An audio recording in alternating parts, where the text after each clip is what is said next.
Cette année, nous allons parler essentiellement des grands moments politiques de l'Afrique. Et comme vous avez constaté, encore une fois, sur ce plateau de Tempo Afrique TV, nous avons beaucoup d'invités. Je vais commencer par vous présenter Atisso comme il vit à ma droite, Serge Nyawa de l'autre côté. Et à ma gauche, j'ai Rodrigue Lanson, j'ai mon ami de tous les jours, Alassane Savadogo, j'ai monsieur Kisogo, il est le co-animateur de l'émission Afrique et Développement, et de l'autre côté, notre invité d'honneur, monsieur Kwasi, le doyen de toute la diaspora africaine. Monsieur Kwasi, nous sommes très heureux de vous avoir parmi nous aussi. Vous nous avez fait confiance pour répondre à notre invitation. Nous vous remercions et nous sommes très fiers de vous trouver ici et que nous prions le bon Dieu qu'il garde votre barbe pour pendant longtemps encore. Merci, monsieur Kwasi. Chers téléspectateurs de Tempo Afrique TV, nous allons consacrer cette deuxième partie de l'émission sur les grands événements politiques qui se sont passés en Afrique. Je vais commencer, j'ai parlé avec Atisso, avec Nyawa. Nous sommes ici, on a beaucoup parlé. Je commence d'abord par demander au vieux Kwasi de nous dire un mot sur tout ce qui s'est passé en Afrique et comment lui, en tant que doyen de la diaspora, quel œil il voit les choses, l'évolution de l'Afrique. Monsieur Kwasi. Merci mon frère. La charité commence chez soi. Il y a beaucoup d'activités qui se déroulent dans le monde entier, mais ce qui nous concerne, ce sont les conditions présentes sur le continent africain. La majorité des Africains quittent le continent pour aller en Europe partout. Aujourd'hui, on doit être concentré sur ce qui se passe vraiment, réellement en Afrique, le continent africain. Pourquoi les Africains quittent leur pays pour aller en Europe et aller dans d'autres pays? Pourquoi les Chinois sont en train d'envahir l'économie africaine? Mes frères, mes amis, charité commence chez soi. Attaquons les conditions sur le continent africain. Merci. Merci, monsieur. Pour commencer, je voudrais vous rappeler encore une fois que nous avons monsieur Adolphe Dagan de Tennessee. Monsieur Adolphe, bonsoir. Bonsoir, monsieur. Il est sur Skype. Monsieur Adolphe, bonsoir. Bonsoir. Bon, pour ceux qui sont à la maison et qui voudraient participer à cette émission, aujourd'hui nous avons fait quelque chose de spécial. Nous avons conférence call. Je vais vous donner le numéro de conférence call avec le code et juste vous appelez ce numéro, vous mettez le code et vous pouvez intervenir dès que vous voulez. Nous allons recevoir 1000 personnes, 1 million de personnes qui veulent appeler. Nous sommes en mesure de les recevoir. Voici le numéro de conférence call. Le 612, le 224, le 20 66. Le code 2420.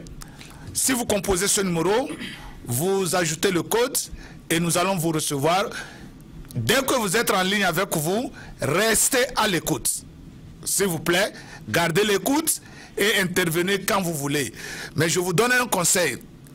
Dès l'instant que vous ne parlez pas, je vous conseille de muter votre téléphone à la maison. Mais vous allez pouvoir nous suivre clairement. Mais dès que vous voulez parler, vous appuyez encore sur le bouton de mute et là, vous allez intervenir. J'espère que vous avez suivi les consignes. Nous vous remercions d'abord pour votre fidélité. Revenons aux choses sérieuses. Monsieur Lanson,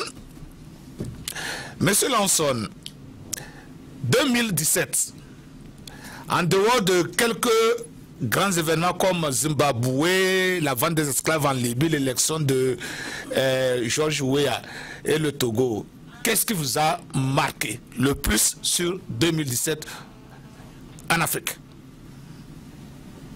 Bonsoir aux téléspectateurs de Tempo TV, Tempo Afrique TV. Bonsoir aux frères ici présents. Et je pense que tu as déjà invoqué les grands points de l'actualité africaine et qui sont principalement le Togo,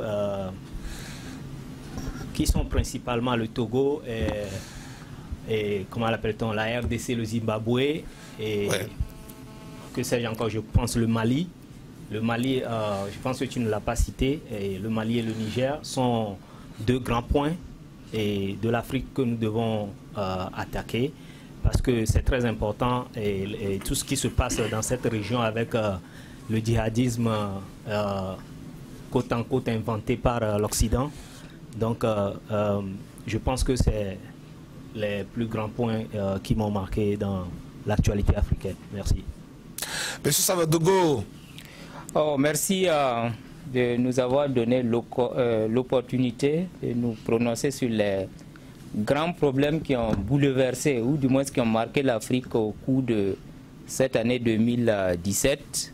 Et je pense qu'il y en a tellement, mais bon, je parlerai de l'essentiel, tel que le changement politique au Zimbabwe. C'est un événement inattendu. Personne ne s'attendait à ce que Mugabe cède le pouvoir parce que lui-même il comptait se présenter aux prochaines élections en 2018. Bon, ça a été un événement majeur. Bon, il y a la vente des esclaves, la transformation des immigrés en esclaves en Libye, qui a aussi été un événement majeur et choquant en même temps, qui ne devait pas se produire en cet 21e siècle.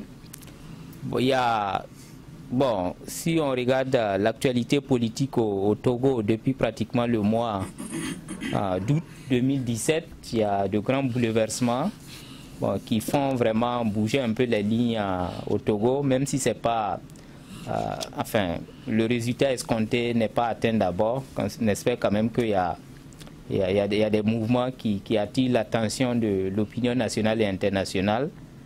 Et bon, c'est les faits marquants dans le domaine politique en Afrique au cours de l'année 2017. Je retrouve via Skype Monsieur Adolphe. Monsieur Adolphe Daga, bonsoir encore une fois. Oui, bonsoir mon frère. Voilà. Quels sont les grands moments qui vous ont marqué en Afrique en 2017? Bon, pour l'Afrique, je dois dire premièrement ce qui s'est passé à Zimbabwe. Personne ne pensait que, avant la fin de l'année 2017, le président Robert Mugabe serait appelé l'ancien président. Tant bien même que c'est la même continuité dans le même parti politique. Mais au moins, c'est un changement de personne. Et aussi au Togo, je me demandais ce qui s'est passé dans le rang de l'opposition togolaise, où on se demandait, mais qui peut se lever demain pour devenir encore très populaire dans l'opposition, à part les autres qui étaient là. Bon, c'est bien vrai que moi, je les félicite pour tout ce qu'ils faisaient, malgré leurs défauts, tout ça là. Et finalement, on a vu à partir du 19 août, c'est un autre opposant appelé Monsieur Tikui Achadam qui vraiment s'était levé brusquement. Vraiment, c'est marquant. On ne peut jamais oublier cette année 2017. Si on parle du Togo, l'année 2017, on doit se rappeler de M. Tikui Achadam. Ok, Monsieur Alphonse, Monsieur Adolphe, merci beaucoup parce qu'on a assez à parler. Je vous rappelle, chers panélistes, que nous avons 1 minute 30 secondes pour répondre à toutes questions, afin que tout le monde puisse s'exprimer. Voilà, je m'excuse. Monsieur Adolphe, je m'excuse, je reviendrai sur vous. Vous qui êtes à la maison, mesdames, messieurs, et si vous voulez suivre en direct cette émission, vous pouvez aller sur www.tempoafricetv.com. vous pouvez aller sur www.ginicotv.com. Vous pouvez aller sur www.afriquetempo.com. Vous pouvez aussi aller sur www.tempoafrique.com. Facebook, si vous voulez nous suivre live Facebook, vous allez Tempo Afrique TV. Pour ceux qui veulent nous appeler sur Skype, ils peuvent aller sur Tempo Afrique TV. Et ceux qui veulent nous envoyer les emails, ils peuvent aller sur Tempo Afrique africatv.com. C'était juste un rappel. Mais ceux qui veulent intervenir par téléphone, nous avons installé le système de conférence call. Et le numéro, c'est le 612 224 20 66 avec comme code 2420. C'est parti. Monsieur Nyawa, je vous ai déjà posé, vous savez, bon, je vous ai déjà posé, j'ai déjà vous avez déjà dit les grands points qui vous ont marqué. Je vais vous demander tout simplement que durant 2017 en Afrique, comme beaucoup le savent, un grand événement s'est produit au Zimbabwe avec la chute inattendue du grand Robert Mugabe. En quelques minutes, quelle analyse, quelle lecture faites-vous de cette chute de Robert Mugabe et quel avenir pour le Zimbabwe? Merci encore une fois de plus, mon cher Kenao, de m'avoir invité sur ce plateau. Mais d'ores déjà, avant de commencer, je voudrais quand même souhaiter mes condoléances les plus attristées à Malik Sall, notre producteur qui vient de perdre sa mère ce 31 décembre 2017. C'est vraiment peinant. Mais je voudrais qu'ensemble, on prenne une minute de silence. Merci, mon cher Kenao. Encore une fois de plus, merci. Pour le Zimbabwe, je pense que bon, je n'ai pas trop à m'attarder sur le Zimbabwe parce que tout a été déjà mis en ordre.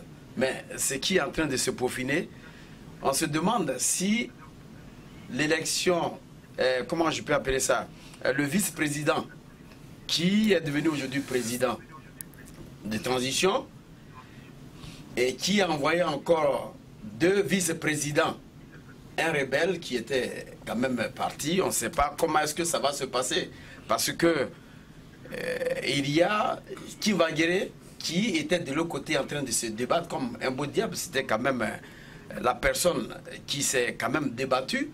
Et je pense que au niveau de ce pays, la démocratie dont se réclamait le Zimbabwe fera-t-elle sa place? On ne le sait pas d'abord parce que c'est le même système pour moi qui doit continuer.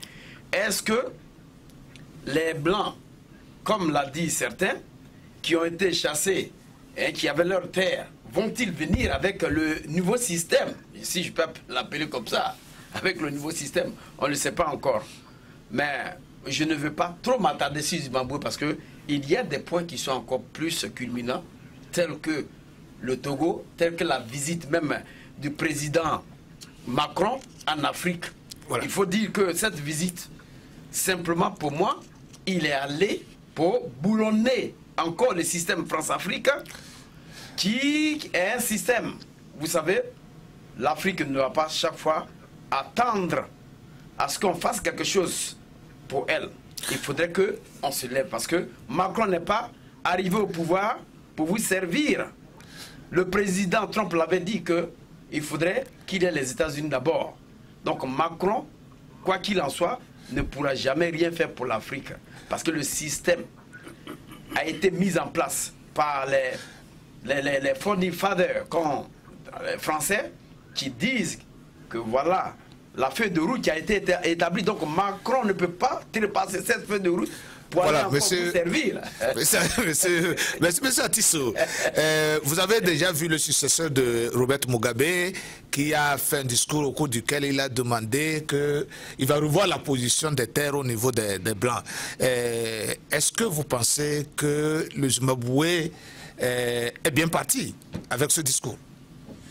Merci Monsieur Nyawa et permettez-moi de présenter mes condoléances à la maison Tempo Et ceci dit, je pense que le discours du nouveau homme fort d'Harare est...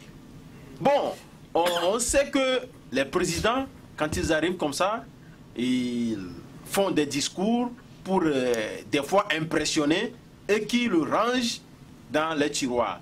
J'espère bien que ça soit le cas pour le nouveau président zimbabwéen et qui, on ne sait pas s'il va rester là-bas parce que les élections présidentielles arrivent en 2018.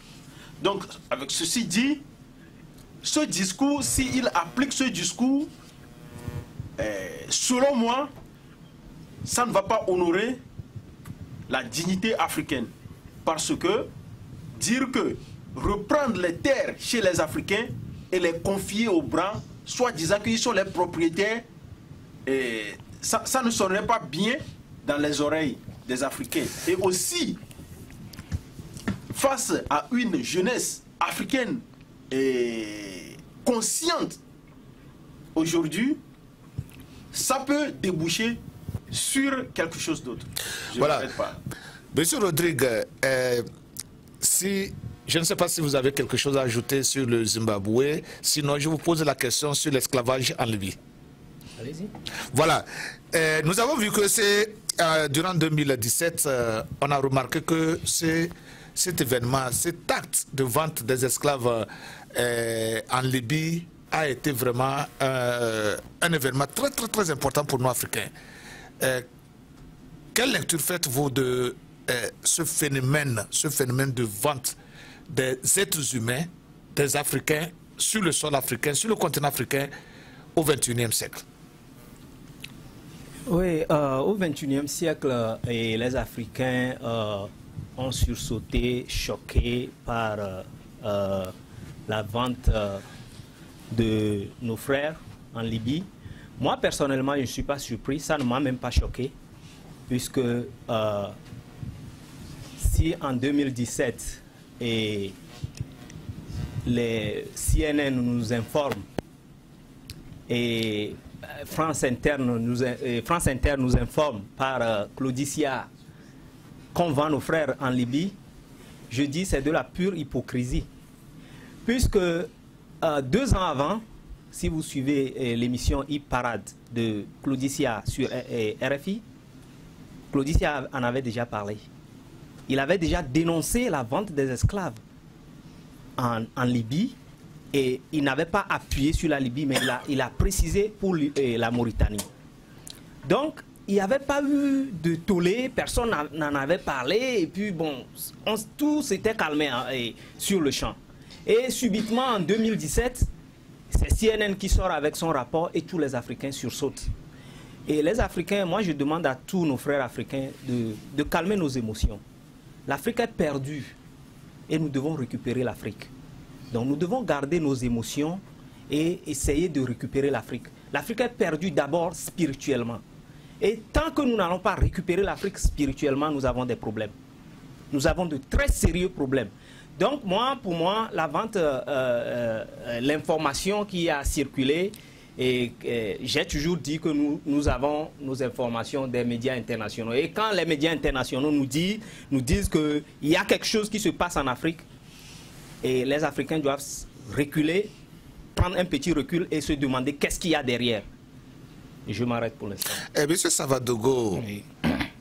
Vous en tant que politicien, en tant que sociologue, économiste et statisticien, comment pouvez-vous expliquer ce qui nous a conduit jusqu'à cette vente des esclaves, des Noirs africains, des Africains sur le sol africain?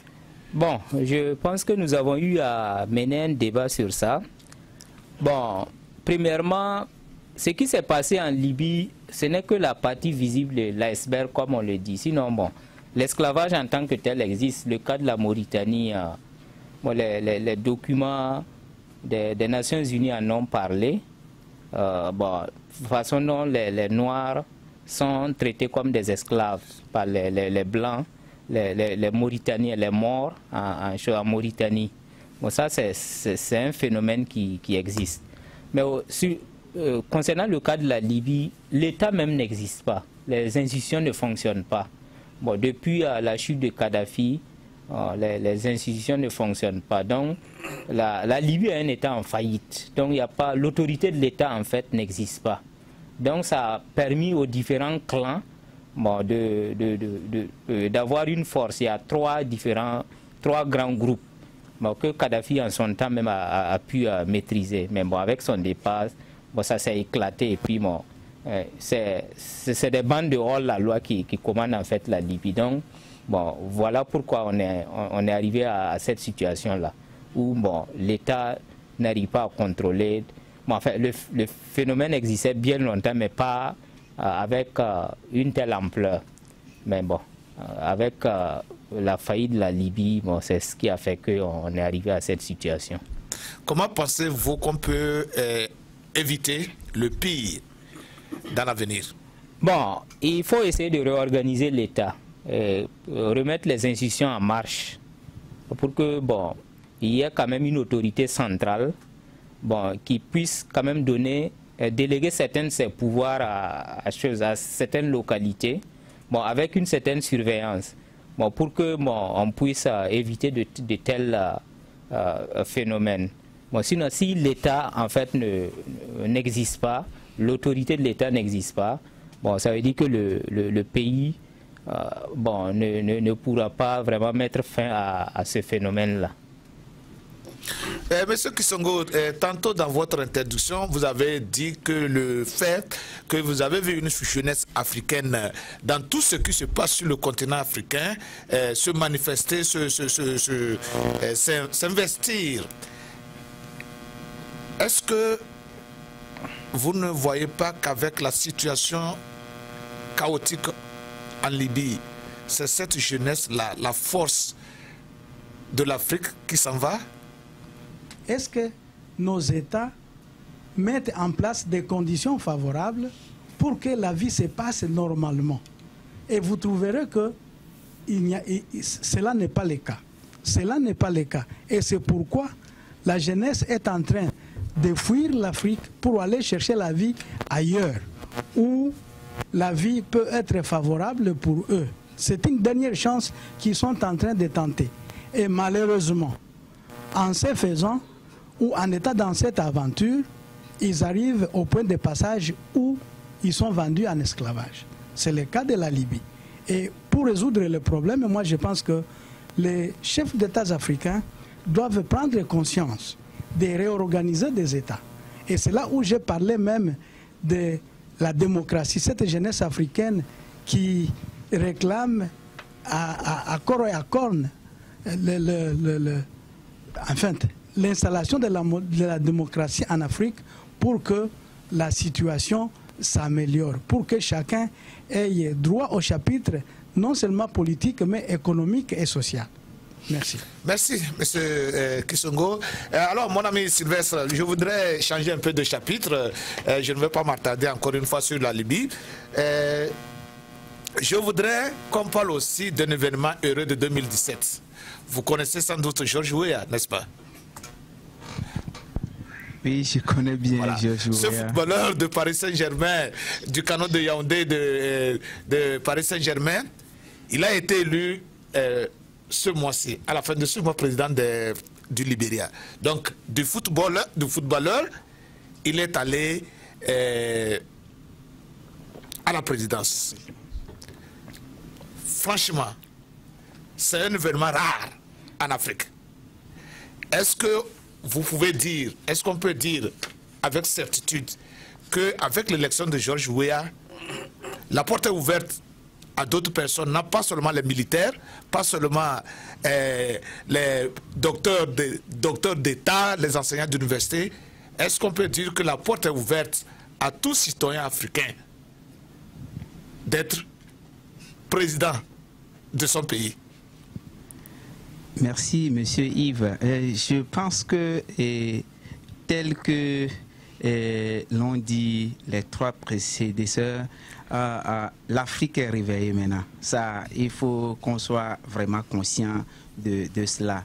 Le cas de l'élection de Georges Weah, je lisais, on disait que bon, son son niveau intellectuel l'a reculé un peu, mais moi je dis que c'est pas, on n'est pas là, hein, parce que je compare ça à mon pays, le Togo, qui a été gouverné pendant 38 ans par Eyadema, un simple sergent.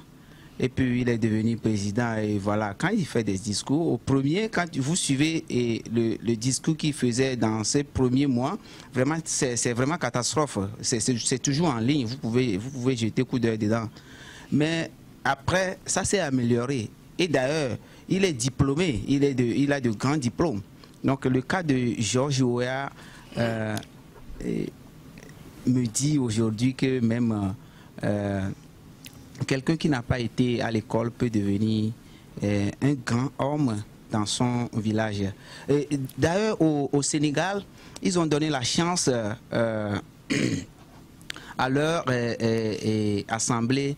Même, ils veulent que le cultivateur qui n'a pas été à l'école puisse faire partie de l'assemblée. Là, ça leur permettra d'évoquer ce qu'ils ont besoin dans leur domaine agricole.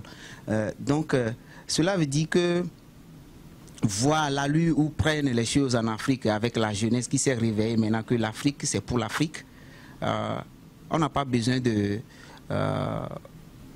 connaître, d'avoir un gros diplôme. D'ailleurs, il y a un frère qui disait que sa maman ne connaît pas le français, ne connaît pas l'anglais, mais il connaît une langue de son pays qui est qu'on appelle chez nous Ewe. Il connaît écrit, il sait écrire, elle sait écrire. Et alors, si, par exemple, nous travaillons sur Ewe ou bien sur Kabié et nous sortons des livres en Ewe et Kabié, vous pensez que les gens vont échouer dans leur classe d'examen? Non, jamais, en aucun cas. Donc, si nous parlons il n'a pas été à l'école, George Weah, un simple footballeur, non. George Weah n'est pas un simple footballeur. Il est un grand homme et voilà, il est président. Merci beaucoup. Est-ce que vous pensez que beaucoup de pays africains peuvent suivre cet exemple-là? Oui, je peux dire que beaucoup de pays peuvent suivre cet exemple parce que, je vais le dire encore, l'Afrique s'est réveillée. Si l'Afrique n'est pas réveillée, moi je me suis réveillé quand même. Merci beaucoup. Monsieur Adolphe Daga. Oui. Monsieur Adolphe? Oui, je suis en ligne. Voilà, George Weah, président du Libéria. Est-ce que vous pensez que certains pays africains peuvent suivre l'exemple? Et qu'est-ce que cette élection de George Weah vous représente? Tout d'abord, je félicite le nouveau président de Libéria, George Weah. Hier, ici à Fort-Campbell, Kentucky, nous avons un pique-nique de la communauté africaine où j'ai rencontré quelques Libériens, où il y a un couple, la femme est contente que George Weah soit président et le mari était mécontent. Mais ce que j'ai dit, c'est un bon exemple de voir M. George Weah devenir un président. Il est un athlète, un joueur de football. Et il est arrivé là où il est arrivé aujourd'hui, il nous a inspirés. C'est-à-dire que pour faire du bien à son pays, on n'a pas besoin d'avoir tous les diplômes possibles. C'est vrai que nous voulons développer l'éducation en Afrique. Mais si l'Afrique devait développer, il y a beaucoup de gens, des docteurs. Je ne sais pas comment le dire, mais c'est pas au Togo actuellement. Mon président Faure Gnassingbé a eu son MBA en Amérique ici. Qu'est-ce qui nous reste de devenir pays développé en Afrique? Donc, George Weah, moi je le félicite, je suis content qu'il soit président et qu'il inspire la jeunesse africaine. Que tu sois athlète, cultivateur, quelqu'un simple comme moi, ou bien des journalistes comme vous, c'est le bon cœur qui compte. Et c'est ce bon cœur qui va changer l'Afrique. Merci beaucoup. Donc, merci beaucoup. Moi, merci beaucoup, monsieur. Et nous sommes inspirés. Je vais voir quelque chose comme ça au Togo aussi. Merci. Merci beaucoup. Je rappelle à tous ceux qui nous suivent qui peuvent intervenir par téléphone, conférence call sur le 612 224 20 66 avec comme code 24 20. Et ceux qui veulent nous suivre en online, ils peuvent aller sur www.tempoafrictv.com ou soit ils vont sur GinicoTV.com ou AfriqueTempo.com, TempoAfrique.com. Et ceux qui veulent nous suivre sur Facebook, live Facebook, ils peuvent aller sur Tempo Afrique TV.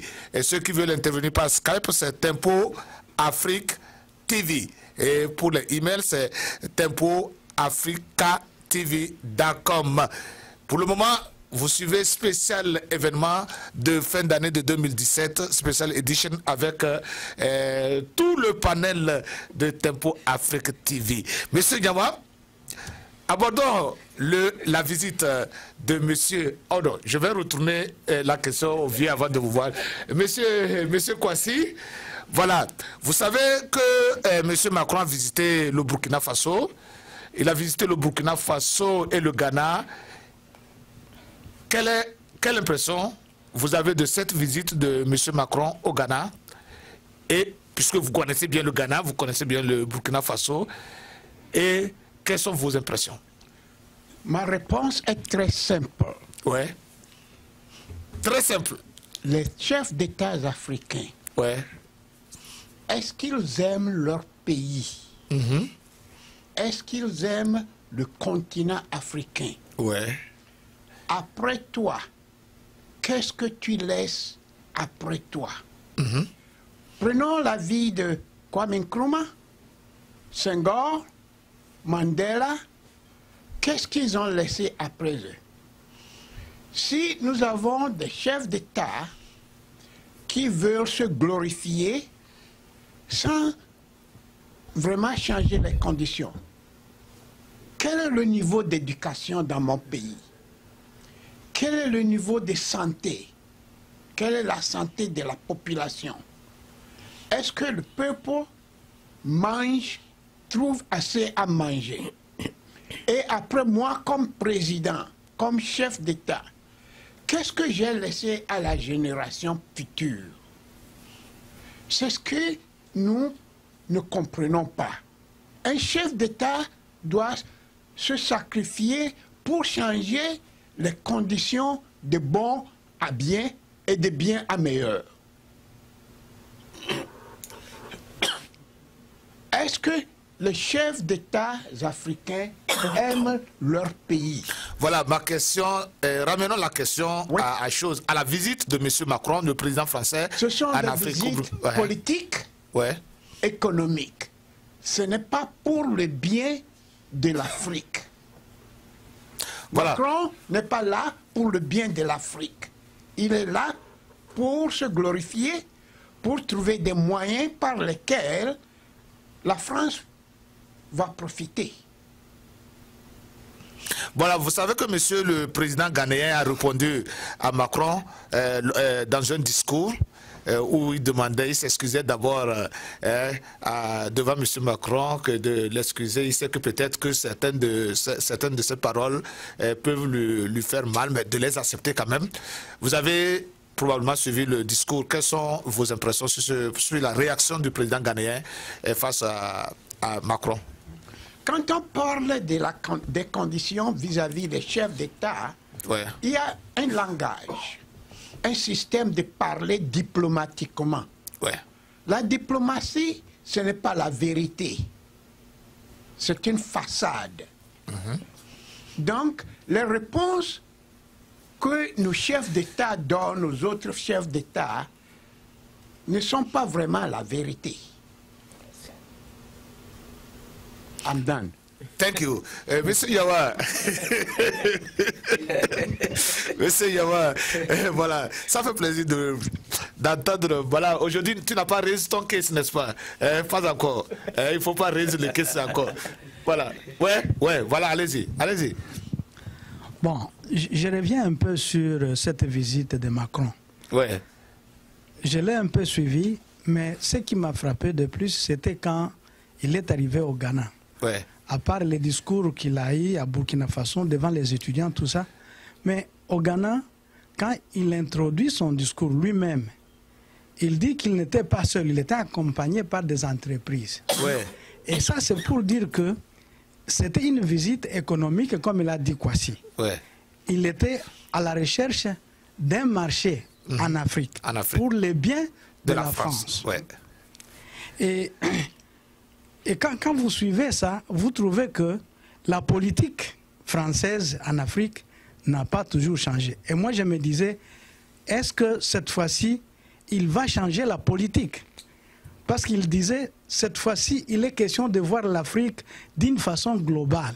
C'est-à-dire, on ne va pas tout simplement s'intéresser aux pays francophones, mais aussi aux pays anglophones. C'est-à-dire une façon d'étendre les marchés. Son influence. Voilà. Et à partir de cela, j'ai été un peu déçu. Parce que j'ai trouvé qu'il n'y a rien de changement dans la politique française en Afrique. Voilà. Alors, et j'étais personnellement touché par la réponse du président ghanéen qui a donné une belle réponse, mais comme l'a dit Kwasi, la question est de savoir est-ce que sa réponse sera pratique. Parce que c'est ce que la jeunesse africaine cherche. Nous voulons que l'Afrique se prenne en charge elle-même. Et c'est ce qui était ressorti dans les discours du président. Mais la question était que, est-ce que c'était tout simplement une question de diplomatie ou tout simplement il va essayer d'appliquer cela dans son mandat présidentiel? Merci. Merci. Monsieur Lanson voulait ajouter quelque chose sur la question. Alors, Monsieur Lanson, vous avez la parole. Oui, Monsieur Kwasi a déjà dit que la réponse du président ghanéen n'est que pure diplomatie. Et pour moi, ce n'est que pure façade. Parce que la preuve, la France est partie avec le premier contrat de Air France. Et direct Paris-Accra. Donc, et Macron est venu en Afrique, c'est juste pour venir enfoncer les racines françaises sur le continent. Donc tout ce qu'ils ont raconté, ça n'a pas servi et ça ne servira en rien les Africains. Donc c'est aux Africains d'ouvrir les yeux et de commencer par battre le fer dès maintenant. C'est tout ce que je veux dire. Monsieur Savadogo, oui. Vous connaissez bien vos étudiants, vous êtes du pays. J'ai été impressionné par la réaction des étudiants burkinabés. Ils n'ont pas eu froid aux yeux, ils n'ont pas eu peur de Macron. Ils lui ont posé de véritables questions, des questions directes. Ce qui a tellement frustré M. Macron. Et des fois, vous le voyez dans ses réactions, il réagissait un peu brutalement. Bon, vous qui connaissez bien votre pays, est-ce que vous pensez que cette visite va apporter quelque chose économiquement, politiquement, de plus à votre pays, au Burkina Faso, je veux dire? Bon, je ne m'attends pas vraiment à un grand changement positif dans cette visite. Bon, c'est toujours la continuité de la préservation des intérêts français en Afrique. Et bon, depuis 1945, De Gaulle l'a dit, hein, la France n'a pas d'amis.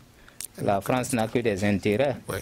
Et bon, si on voit même les présidents qui se sont succédés, jusqu'en passant par Sarkozy, Hollande, ils ont fait des promesses dans le sens de changer la politique française, de la France en Afrique. Mais bon, ça n'a pas été le cas. Donc en fait, c'est un changement d'homme qui est là, mais le même système continue.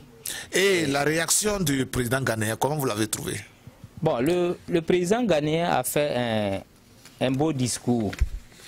Bon, où il a dit vraiment que bon, on doit arriver on doit être à ce stade où l'Afrique doit pouvoir prendre en charge la plupart de ses programmes, comme dans le domaine de la santé, l'éducation et autres, que bon, tout ne doit pas venir des taxes que les Occidentaux payent. Bon, nous ne devons pas nous attendre à ce que les Occidentaux financent nos programmes. Maintenant, bon, dans la pratique, Il reste à voir comment mettre ça en pratique. Mais bon, je pense que s'il y a un leadership qui est là, avec une direction bien définie, moi je pense que c'est toujours possible. Bon, on se rend compte que très souvent c'est le leadership qui freine le développement même de l'Afrique. Si des gens viennent avec une vision claire, voilà. Bon, je pense que ça peut. Vous êtes co-animateur de l'émission Afrique et Développement. Oui. Et l'Afrique a besoin d'un développement. Oui. Voilà. Ma question, c'est de savoir le leadership dont vous parlez. Oui. Il doit émaner d'où? Bon, enfin, il doit être importé? Non, non. Il doit être l'émanation du peuple? Ou il doit être une fabrication mixte, c'est-à-dire une fabrication de l'importation et du local? Nous sommes dans un monde où nos pays ne peuvent pas vivre en autarcie. Bon, ça c'est vrai, il faut qu'il y ait une ouverture sur l'extérieur. Mais il faut quand même que nous ayons notre vision, un programme qui tient compte des réalités même, de nos réalités. Ouais. Bon, c'est ce qui manque à l'Afrique. Et très souvent dans les programmes de développement, c'est des programmes de court terme, il n'y a pas moyen, long terme. Bon, c'est juste régler les problèmes qui existent, existentiels pour le moment. Bon, sinon, il n'y a pas de projet de long terme. Mais quand un leader vient avec une vision de court, moyen et long terme, en tenant compte des réalités même du pays, moi je pense que ça peut faire bouger les lignes. Tu sais, j'ai une certaine inquiétude au niveau des leaders. Depuis que l'Afrique existe, nous ne parlons que du problème de leader, de leader. Et je me pose la question, jusqu'à quand nous allons trouver un leader en Afrique? Voilà. Bon, M. Lawson, je vous donne la parole avant de M. Lawson voulait intervenir juste. Je voulais ajouter que voilà.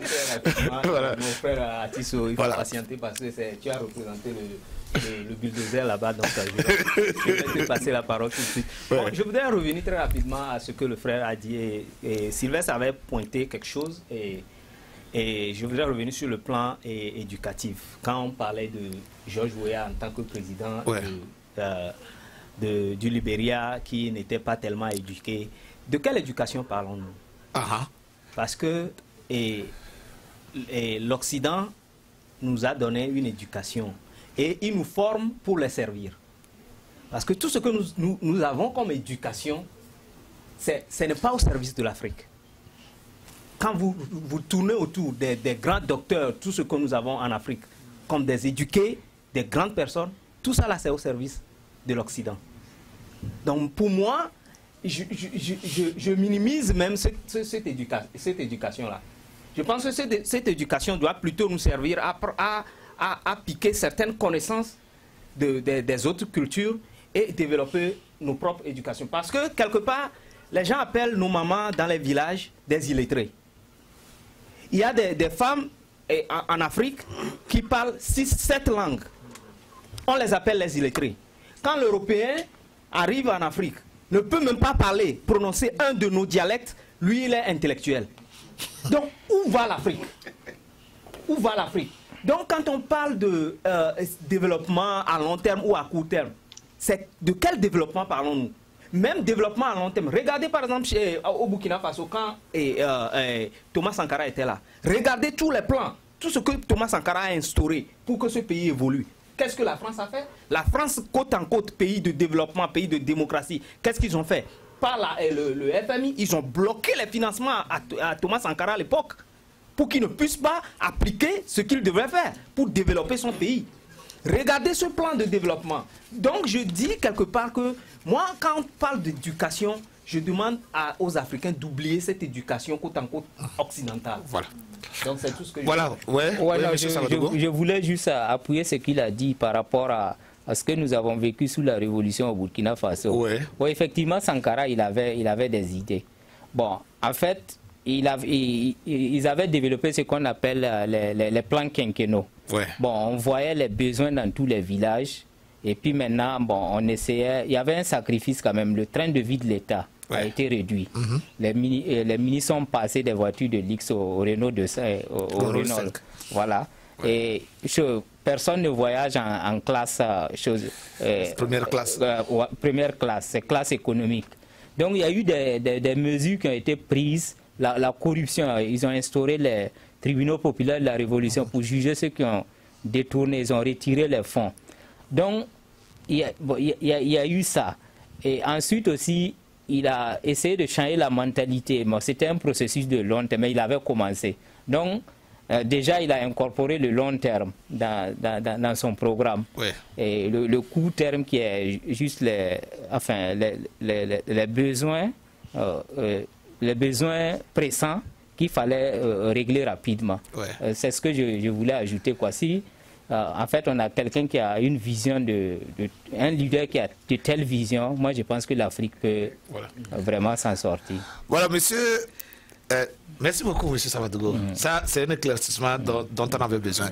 Monsieur Atisso, vous savez, les Togolais attendaient beaucoup de la visite de Macron, surtout au Ghana.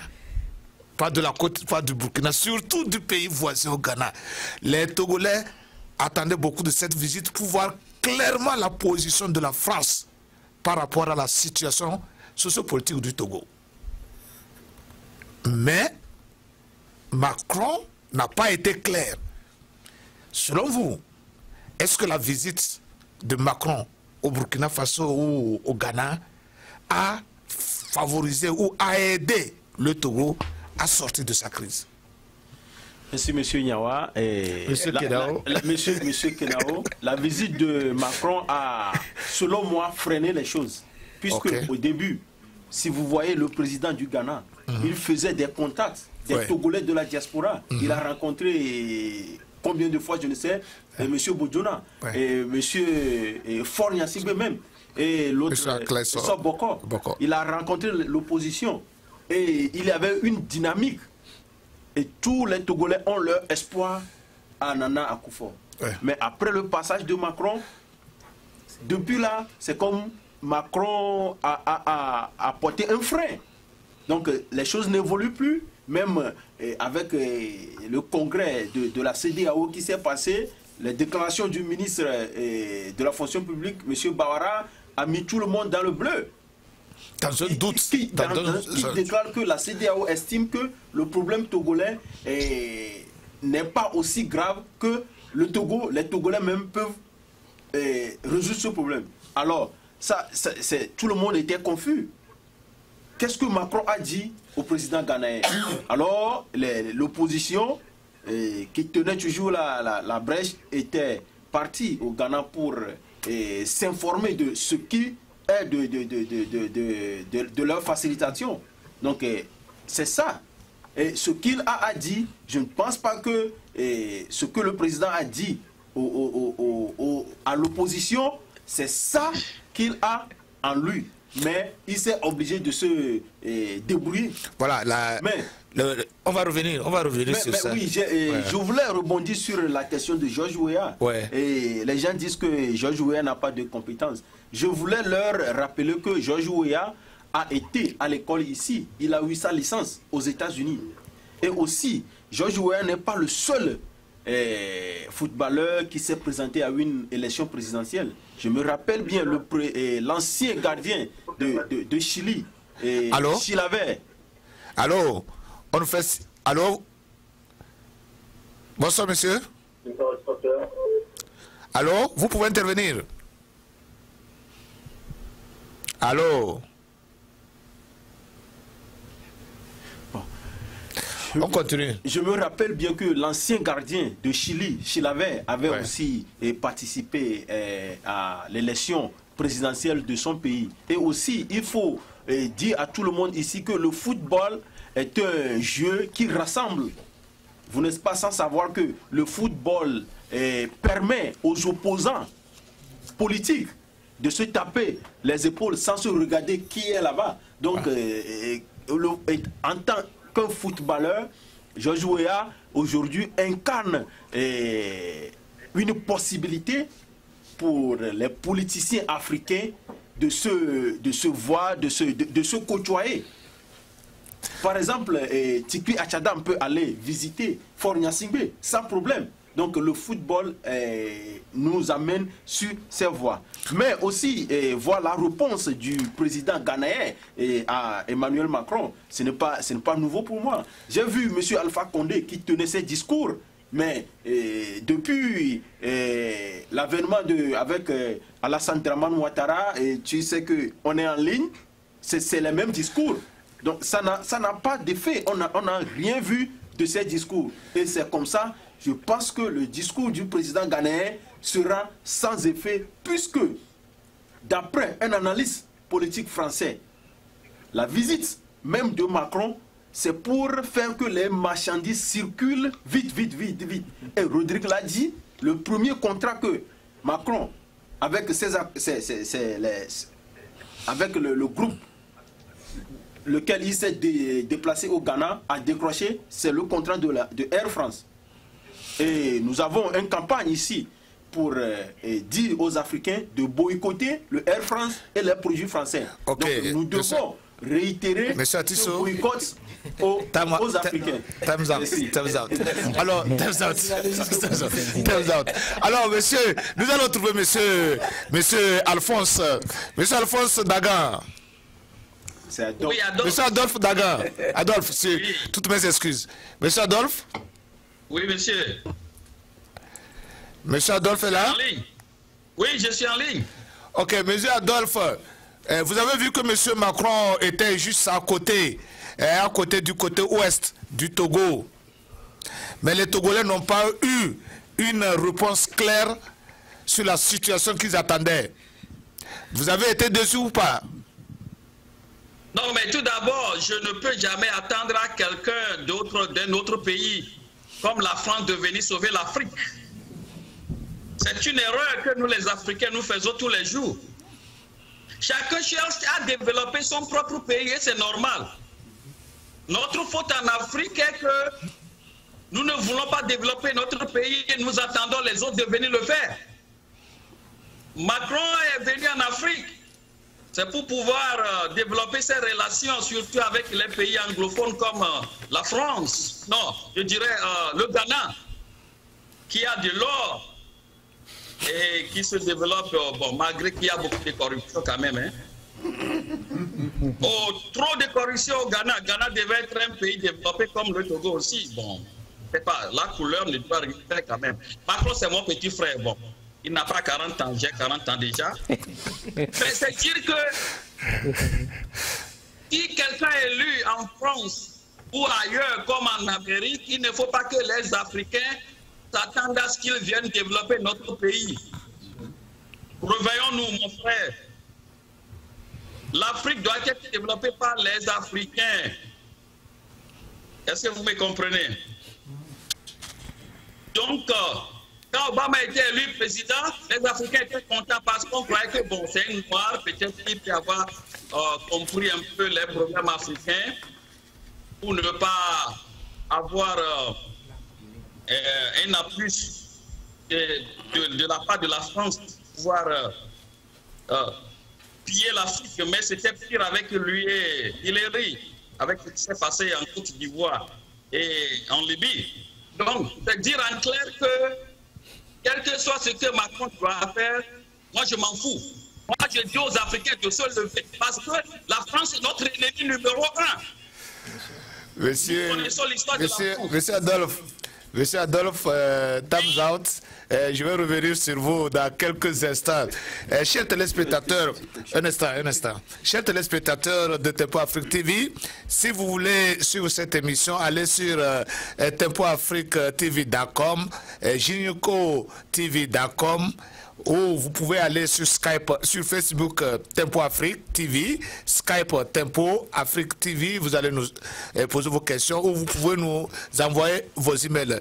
Je vous rappelle que vous suivez l'événement spécial de fin d'année 2017 et nous sommes en train de parcourir les grands moments de 2017 sur Tempo Afrique TV. Maintenant, nous allons entamer un dossier lourd de cette année, le Togo. La situation sociopolitique au Togo. Moi, je qualifierais le seul élément, le seul événement qui a pu attirer mon attention d'une certaine manière, c'est le soulèvement populaire du Togo depuis le mois de août. Parce que personne, je dis bien, personne, aucun homme politique, togolais ou africain, n'avait vu arriver cet événement. Personne. Après les élections de 2015 et les résultats proclamés, avec le silence quasi total de l'opposition togolaise après les élections, personne ne s'est dit qu'il y aurait soulèvement au Togo. Mais bizarrement, en août, il y a eu soulèvement. Ça a été un événement très important pour moi en 2017. C'est pourquoi je voudrais qu'ensemble ici, nous sommes africains. Et la situation togolaise concerne beaucoup de pays africains et peut toucher beaucoup de pays africains. Alors, je vais tout simplement me diriger vers le doyen Kwasi. 2017, le Togo a connu des troubles. Une révolution, si je peux ainsi l'appeler. Quelles sont vos impressions sur cette situation du Togo de 2017? Merci mon frère. Ce que nous devons chercher, ce que nous devons observer, depuis 2000... Ça va? Continue. Depuis, disons, 1998 jusqu'à présent, quelles sont les conditions économiques, éducationnelles, santé, nutrition au Togo? Si tu vas à l'hôpital au Togo aujourd'hui, est-ce que tu seras soigné ou tu vas mourir? Combien de fois le Togolais trouve à manger? Est-ce que le Togolais mange 2, 3, 4 fois par jour ou une seule fois par jour? Tournons le dos et regardons les conditions depuis 10 ans, 15 ans, 20 ans. Quelles sont les conditions d'éducation, de santé et de nutrition au Togo? La population a le droit de se révolter parce que ce qui se passe au Togo actuellement, ça fait mal, vraiment mal. Les pays voisins, Burkina Faso, Ghana, Bénin, qui passaient leur week-end au Togo, ne le font plus. Ça ne se fait plus. Donc, le Togolais doit se réveiller sérieusement pour se poser la question. Est-ce que le gouvernement togolais ajoute quelque chose de positif à la population? Et aussi, quel sera le futur de notre génération prochaine? Merci beaucoup, monsieur Kwasi. Je vais revenir ici pour parler avec monsieur Atisso d'abord. Et après, je vais retrouver monsieur Sylvestre. Et monsieur Nyawa est en train de faire des études sur le Togo. Il connaît bien, selon ses recherches, le Togo. Je retournerai sur lui aussi. Mais après, je vais revoir nos deux amis, monsieur Savadogo et monsieur Kisengo. Ils vont nous donner leur point de vue en tant qu'Africains, pas Togolais, mais leur point de vue objectif sur la situation du Togo. Je vais commencer par M. Atisso. M. Atisso, vous êtes le secrétaire général de Diaspora Forces, ici, Forces, comme on le dit, ici aux États-Unis à Minneapolis. Vous avez commencé cette lutte en septembre, mais il a commencé en août au pays. Aujourd'hui, après 4-5 mois, quel est l'état de situation au Togo? Et quel est l'avenir pour le Togo en entrant en 2018? Merci, monsieur Nyawa. Et... Monsieur Kedao, s'il vous plaît. Oui. Merci, monsieur Kedao.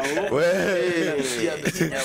Dans votre introduction, vous avez dit que personne ne voyait ce soulèvement arriver. Je parie que ce n'est pas venu comme ça. C'était bien préparé.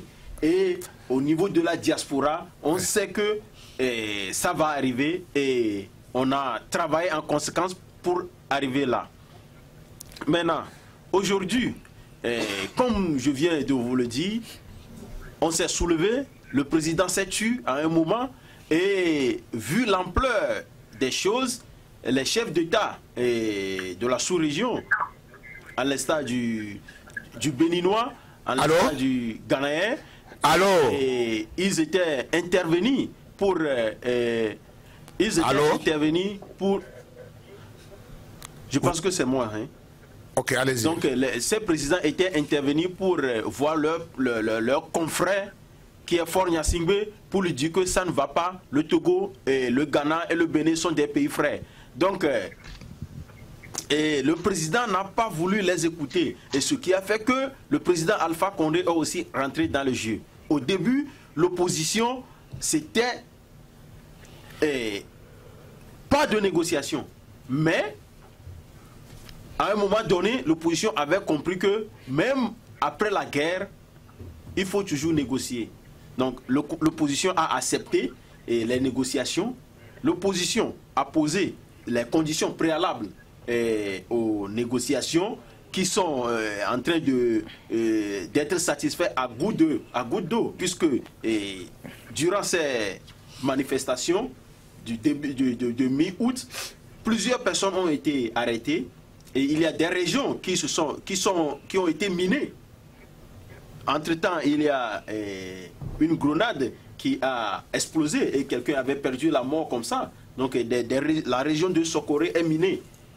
Donc aujourd'hui, à l'heure où je vous parle, et comme je l'avais déjà dit, après le passage de Macron au Ghana, le président ghanéen qui est devenu officiellement le médiateur ou bien le facilitateur de la crise togolaise, après le passage de Macron, tout est bloqué et on ne sait plus quoi faire. Donc, qu'est-ce que l'opposition doit faire? Nous devons intensifier les marches, nos moyens à bord. C'est seulement les marches. Donc, c'est ce qu'on est en train de faire. Et, entre-temps, les présidents de la sous-région ont donné l'ordre à Faure Gnassingbé de ne pas mater la population quand ils vont dans les marches, de ne pas faire sortir les milices pour aller tuer les gens, ce que le ministre de la Sécurité avait qualifié des groupes d'autodéfense. Donc aujourd'hui, c'était hier, le vendredi passé, l'opposition était partie voir le médiateur qui leur a confirmé que non, qu'il n'abandonne pas la médiation, mais plutôt que la communauté des États de l'Afrique de l'Ouest a même ajouté 2 ou 3 autres présidents pour voir le cas du Togo. Mais, comme M. Kenao et M. Adolphe Dagan l'ont déjà dit, personne ne viendra de nulle part pour sauver le Togo. Même le président ghanéen n'est qu'un simple facilitateur. Aujourd'hui, c'est ça le problème. Mais dans le futur proche, nous n'allons pas entendre ce dialogue qui n'arrive pas et les conditions ne sont pas aussi réunies. Nous n'allons pas entendre c'est ce que le pouvoir fait pour avoir gagné du temps et corrompre les gens dans l'opposition et nous dire qu'au Togo, on arrive toujours à un minimum de consensus. Merci, monsieur. Ce plan est voué à l'échec. Si dans les prochains jours, nous ne voyons pas le début de ce dialogue, nous allons passer à une autre vitesse. Merci. Monsieur Sylvestre, vous êtes le coordinateur de Diaspora Forces ici à Minneapolis. Voilà, votre secrétaire vient de faire l'état des choses. Qu'est-ce que vous envisagez pour 2018, pour l'entrée politique du Togo? Bon, je pense que 2017 est une réussite dans cette lutte pour tout Togolais.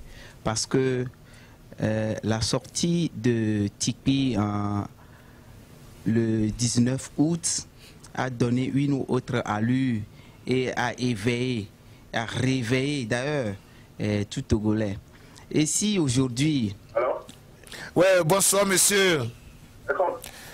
Vous voulez intervenir à l'émission, n'est-ce pas? Oui. Allez-y. Comment vous appelez d'abord? Oui. Comment vous appelez? Oui, mon nom c'est Kodjobi Bignavo. Je voudrais intervenir à propos de tout ce qui est en train de se dire là-bas. S'il vous plaît, vous appelez de quel état? Vous appelez de quel état là? J'ai entendu des gens dire qu'il n'y a pas eu de contestation au pouvoir de Faure jusqu'en août dernier. Cela est archi faux. Faure est venu au pouvoir en matant la population, en tuant 700 personnes selon l'ONU et 1000 personnes selon les organisations et ONG qui sont sur place. Et après les élections, il y a eu des contestations, il y a eu des marches des congénies organisées par la RNC et abouties à la fin. Donc, il y a toujours eu une contestation au Togo.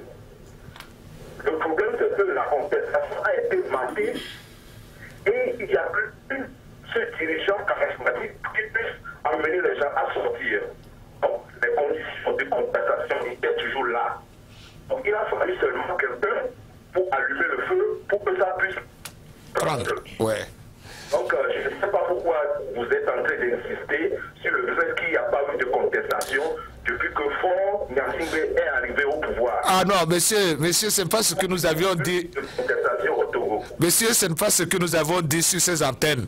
Nous avons dit qu'après les élections de 2015, l'opposition togolaise était devenue passive. Il n'y avait pas d'action en tant que telle jusqu'en août 2017. C'est ce que nous avons dit. Nous n'avons pas dit qu'il n'y a jamais eu de contestation depuis que Faure est arrivé au pouvoir. Non, nous n'avons pas dit ça. Nous disons...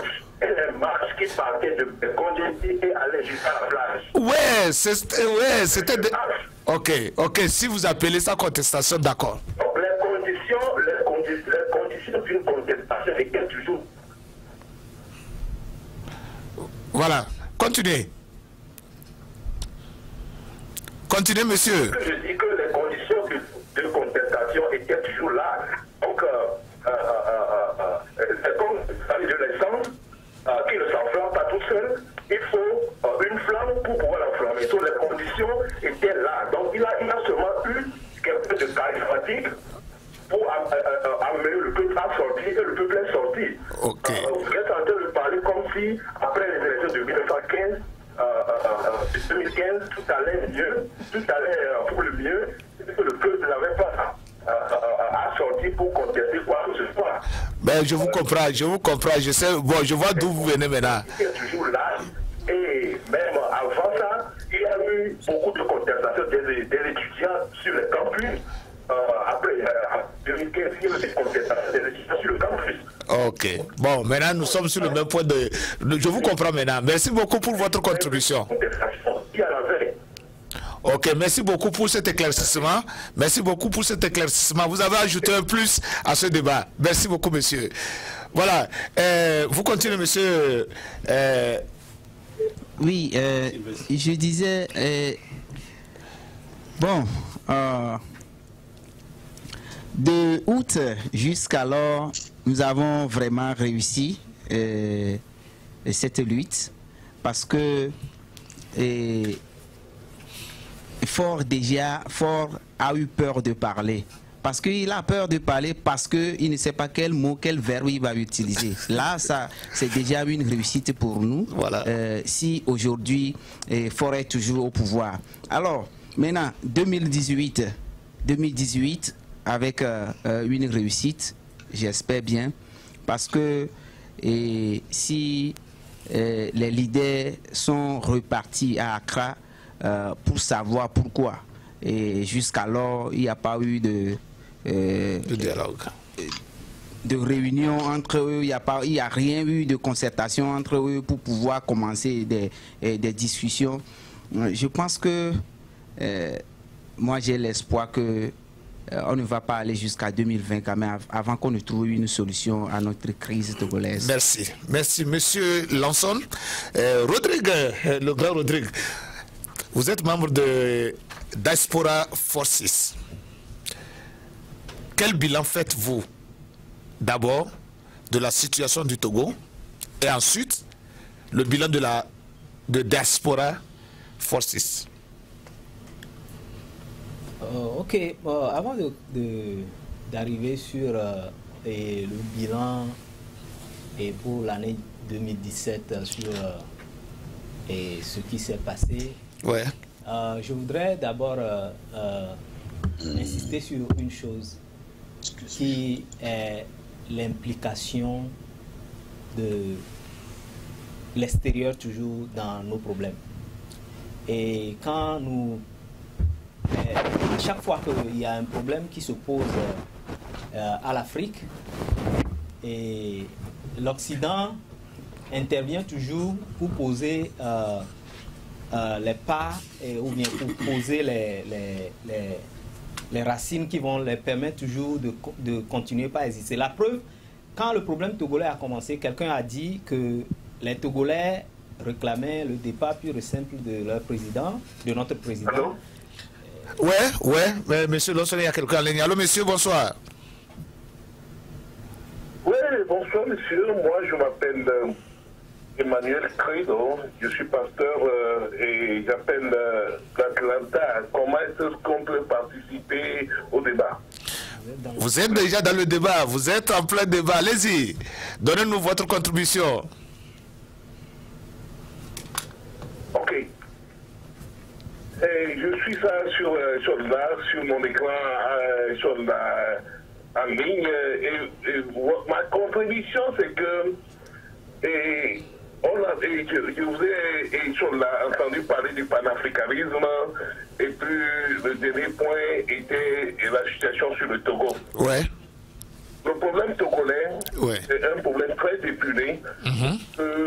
Il faut aller un peu vers l'histoire pour savoir que ce n'est pas un problème facile à résoudre. On se trompe un peu d'adversaire, c'est très épuré. Et l'armée togolaise, c'est l'adversaire en face. On compare des fois la situation togolaise à la situation du Burkina, à ce qui se passe en Gambie, à ce qui s'est passé au Zimbabwe. L'armée togolaise n'est pas une armée structurée comme cette armée. La structure de l'armée togolaise, dont j'ai passé 10 ans dans cette armée. J'ai été pilote dans l'armée de l'air togolaise. C'est pour vous dire que le problème, ce n'est pas juste c'est le président qui utilise une armée qui n'est pas républicaine, elle est une milice au service d'un seul homme. C'est pouvoir demander le recours. Il faut toujours que au moins la communauté internationale, surtout commençant par la CEDEAO, vienne aider le Togo à faire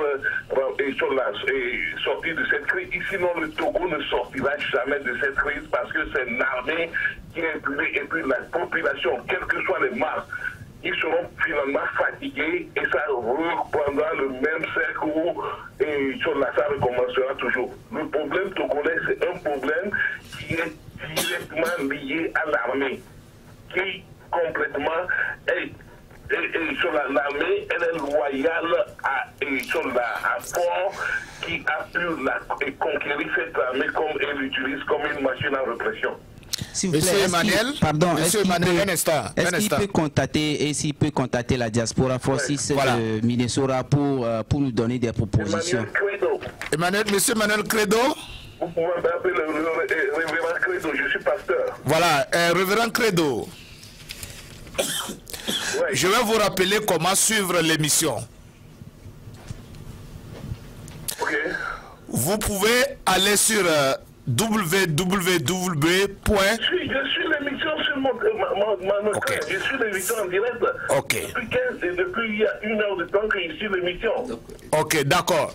D'accord. Maintenant, nos amis de la diaspora, Diaspora Forces, voudraient vous contacter pour que vous puissiez contribuer avec des exemples de solutions, des suggestions, comment la diaspora peut faire pour... je suis au téléphone.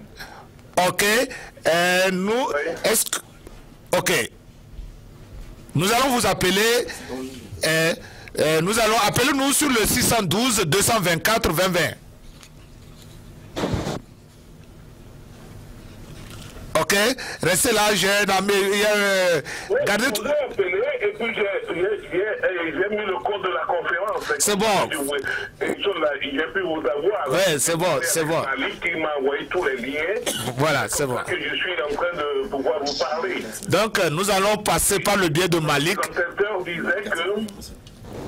Nous allons passer par le biais de Malik pour vous contacter et avoir vos suggestions. Ok, restez en ligne avec nous. Ok. Monsieur Adolphe Dagan. Oui.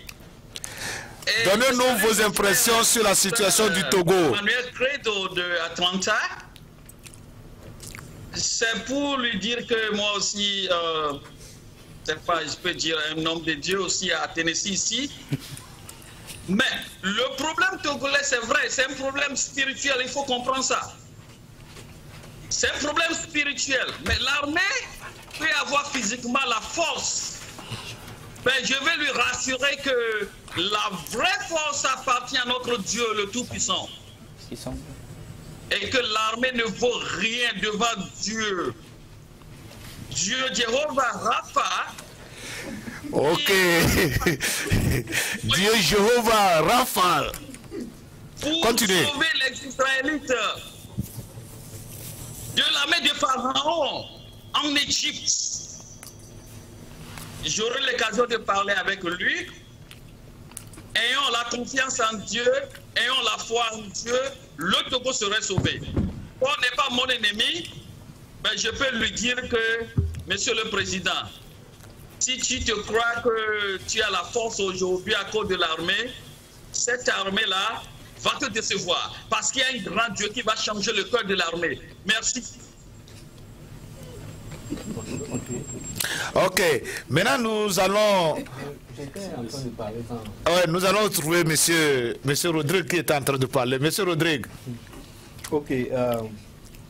Je parlais de comment... à chaque fois Monsieur Rodrigue, vous avez 1 minute 30 secondes. Ok. Voilà. À chaque fois que nous avons des problèmes en Afrique, la première des choses, c'est nous suivons les instructions de soi-disant communauté internationale qui nous impose les choses. La preuve, avant que le Togo n'arrive à un dialogue, c'est quand les États-Unis sont sortis pour nous demander allez au dialogue. La France a suivi, allez au dialogue. Allez, les Togolais ont commencé par parler de dialogue. Au juste, je me demande qu'est-ce que les Africains d'une manière générale cherchent. Et je ne sais pas. Mais je compte quand même sur la jeunesse africaine. Parce que si c'est que cette histoire du Togo, on allait suivre mot à mot ce que la communauté internationale nous dit, je pense que cette histoire serait déjà terminée. Quand quelqu'un nous dit ici, l'intervenant qui est venu nous dit que, que c'est la communauté internationale, ou bien la CEDEAO qui va aider le Togo à s'en sortir, je pense qu'il est en train de creuser un grand trou devant le Togo. Parce que cette communauté internationale, et je veux le rappeler, clairement, elle supporte le régime. Parce que si vous voyez les déplacements de Macron, vous vous souvenez en 2005, quand il y avait eu ce coup d'État quand Faure était arrivé au pouvoir, il y avait eu le président du Mali qui s'était automatiquement opposé. Qu'est-ce que la France lui a dit? Tais-toi. Si vous vous souvenez, c'était le seul président. Il était, je crois, le président en exercice de la CEDEAO à l'époque. L'Union africaine. De l'Union africaine à l'époque. Et il a dit, cela ne va pas se passer devant lui. Il ne va pas accepter cet état de choses. Mais quand la France a intervenu très rapidement, le gars a replié et Fauré s'est installé. La fois dernière, on a vu Ado qui commençait par faire les tractations, comme les présidents l'ont déjà dit. Et subitement, c'est Macron qui vient pour lui dire, monsieur, il ne faut pas rentrer dans notre giron. Ça, c'est mon groupe. Il faut te calmer. Subitement, et le président ghanéen s'est calmé et on a commencé par mater nos frères au Ghana quand ils ont commencé par marcher. Donc, l'Afrique ne peut trouver une solution que par la jeunesse africaine. Le grand frère avait déjà dit que ce qui l'a surpris au début de cette année, c'est la manière dont les jeunes africains se sont donnés dans l'esprit qu'ils veulent la démocratie.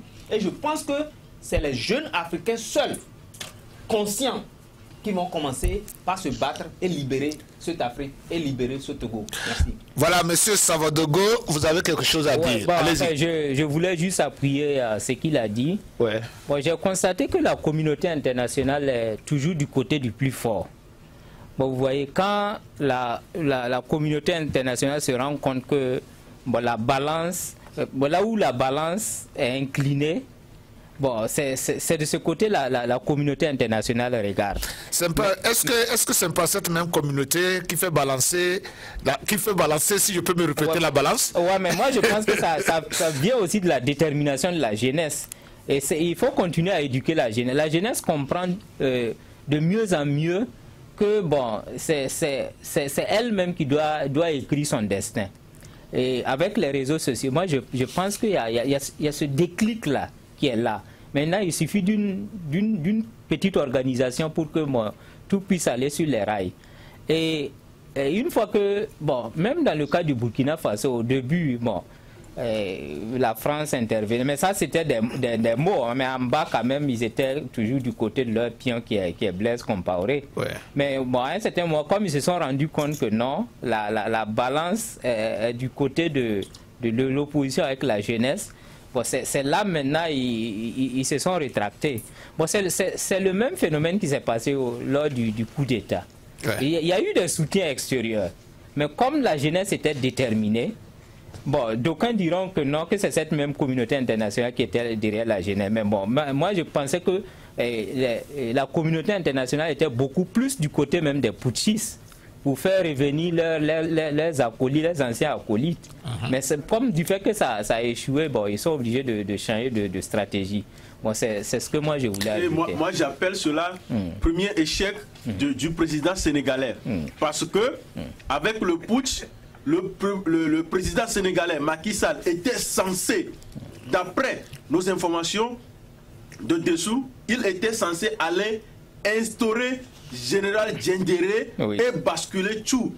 Mais comme la génération consciente que j'emprunte de mon confrère Diawara était très forte au Burkina, et monsieur le président Macky Sall n'a pas pu exécuter son plan. Donc, je lance un appel à toute la génération consciente de l'Afrique, des autres pays de l'Afrique, de ce jeune au Togo. Parce que quelqu'un l'a déjà dit, le Togo a une histoire. Et si nous arrivons à libérer le Togo, c'est le début du développement. Merci, monsieur Atisso. Monsieur Lanson, vous avez quelque chose à ajouter? Sinon, je passe à monsieur Nyawa. Oui, monsieur Nyawa. Monsieur Nyawa, vous êtes en train de faire les études sur le Togo pour votre thèse de doctorat sur le Togo et la Côte d'Ivoire. Qu'est-ce que vous pouvez nous dire sur la situation du Togo sociopolitique à l'heure actuelle? Et selon vous, comment le Togo peut, avec votre œil d'observateur international, comment le Togo, observateur ivoirien, comment le Togo peut s'en sortir? Merci infiniment, mon cher Kenao, de m'avoir donné la parole après une heure d'attente. Il y a des problèmes que vous avez soulevés au Libéria, comme en Libye, comme aussi... Allez-y, faites le rattrapage. Merci donc, mon cher Kenao. Pour faire le rattrapage, je dirais que... À 1 minute, 30 secondes. Je dirais qu'en Libye, il faut dire que si la situation révèle de cette façon, il ne faut pas aller très loin. Il faut accuser Hillary Clinton et Obama qui ont pu tuer Kadhafi. Je pèse mes mots, avec l'appui de la France. Depuis que Kadhafi est parti, la Libye n'a plus d'État, la Libye n'a plus de président. Donc un tel État ne peut pas essayer de faire ce qu'on lui demande. Vous ne pouvez pas aller parler de la Libye sans toutefois parler de ceux qui ont détruit Kadhafi, ceux qui ont détruit la Libye. Donc, c'est par ce chemin que les Africains passaient pour pouvoir avoir leur pain. J'en passe. La visite de M. Macron, aujourd'hui, au niveau de l'Afrique, c'est une visite, comme l'a dit les amis, c'est une visite économique. C'est une visite uniquement pour la France. Mais vous avez vu que Macron, dans son discours, n'a même pas pu prononcer même un petit mot Togo. Ça veut dire que Macron a déjà parlé avec tous ceux qui ne doivent pas se misser dans le problème togolais, que le Togo a été déjà cédé à la France. Il n'y a personne qui peut s'imposer. Parce que Macron n'a jamais rien dit. Et mes amis sont en train de s'opposer.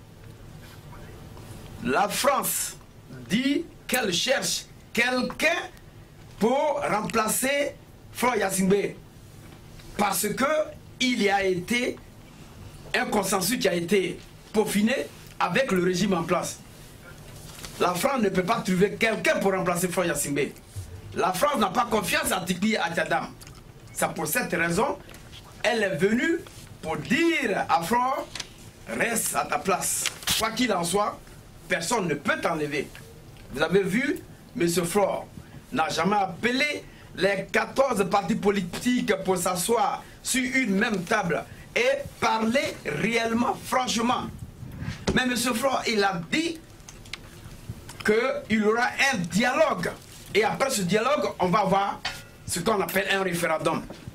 Donc, mes chers amis togolais, vous êtes en train de rêver. Si vous voulez continuer de rester là en train de regarder, Faure, lui, ce n'est pas son problème. Il est déjà à la barre. C'est ce que je disais là. Hein? L'opposition marche. Le bilan 2017 là, que j'ai pu revoir, c'est que l'opposition marche, mais Faure est toujours à la barre. Il faudrait que l'opposition change de tactique. Il faudrait que la diaspora aussi change de tactique. Nous n'allons pas rester là chaque fois, tergiverser, parler. Oui, on doit faire partie Faure, mais vous avez quel moyen pour faire partie Faure? Alors qu'il est là, il vous regarde, il ne dit rien. Et on l'a toujours accusé, on dit Faure, depuis là, il n'intervient pas.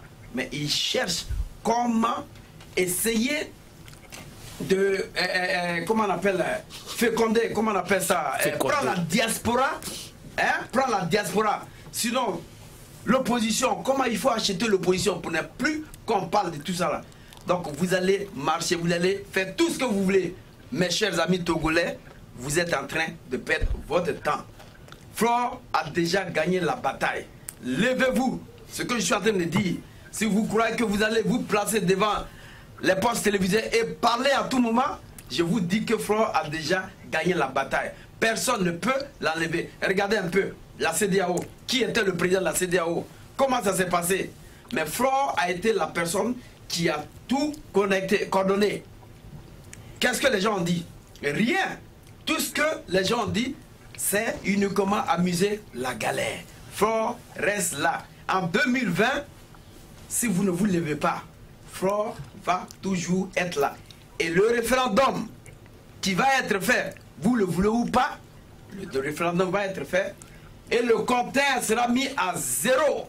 Ça veut dire que Faure va essayer de faire encore d'autres mandats comme son père et il va mourir au pouvoir. Vous n'avez pas d'armes, c'est ce que j'ai dit. Vous n'avez pas de militaires. Faure est bien protégé. Ce n'est pas l'armée togolaise qui le protège seulement. Hein? S'il a voté oui, il sait pourquoi il a voté oui pour Jérusalem étant capitale. Donc, mes chers amis, C'est ce que je voulais vous dire. Levez-vous. Levez-vous. La diaspora, vous n'êtes pas là uniquement pour parler. Il faudrait joindre l'acte à vos paroles. Il faudrait que vous arriviez maintenant. Vous êtes combien de Togolais à la diaspora? Plus de 9000 Togolais ici aux États-Unis. Pourquoi est-ce que vous ne vous mettez pas ensemble pour ne donner que au moins 100 $ par Togolais, parce que la situation est critique de l'autre côté là. Vous ne pouvez pas enlever Faure Gnassingbé là où il est, parce que il a été dealé. Il y a un deal entre la France et le Togo. Donc, quoi que vous allez faire, mes chers amis, avec vos gros français que vous allez parler, Faure est toujours à la barre. Levez-vous. Je ne suis pas en train de vous mentir. Peut-être que c'est une prophétie, mais il faudrait que je le dise. Vous voulez me poser une question, vous pouvez le faire, mais je ne suis pas quitté au Togo, mais je sais où Faure dort, je sais comment Faure profile, je sais comment il étudie la diaspora, je sais comment il étudie les opposants, et je sais comment il marche. Il a conquis tous les présidents de la CEDEAO. L'Union africaine n'existe pas. La CEDEAO n'existe pas. Vous voulez dire quoi? Même son beau-frère qui a été enlevé. Vous croyez que ce beau-frère-là détient des secrets encore qui n'a pas voulu mettre en nu.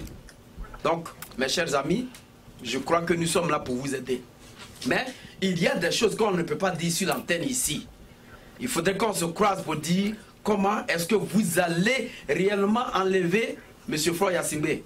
Je ne dis pas d'aller le tuer, parce que même s'il a tué des gens, je ne dis pas d'aller le tuer. Mais il y a des manières. Le Togo, je pense que vous vous négligez. Culturellement, le Togo est bien fait. Le Togo, il n'y a pas un pays en Afrique de l'Ouest qui peut contre le Togo. Parce que tout se passe au Togo. Tous les coups d'État se passent au Togo. C'est-à-dire que le Togo est bien implanté dans l'Afrique. L'Amérique, les Français, les Russes, ils ont tout leur base. On est rentré dans l'Ivoirien ou comment? Ils ont tout leur base au Togo.